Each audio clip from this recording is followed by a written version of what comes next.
د پاکستان د بهرنیو چارو وزارت د هندوستان هایی کمیشنر ټي سي راګوان طلب کړی او د هندوستان لخوا په پوله د ډزو باندې سخت احتجاج وکړ. ټي سي راګوان د ویل سول که هندوستان په پوله خپل تیري ته دوام ورکړي نو په وړاندې به یې په ملګرو ملتونو کې غږ پورته کړي.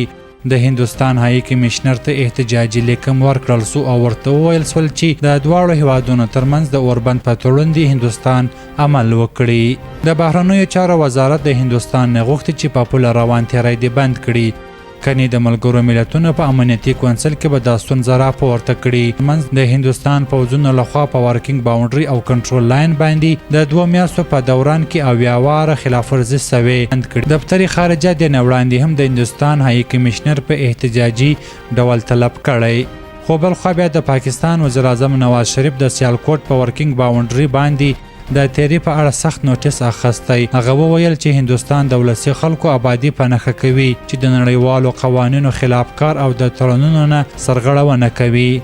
د پاکستان دفاع وزیر خواجه آصف ویلي چې هندوستان د ترهګرۍ په ضد جنګ کې خنډ پیدا کول غواړي.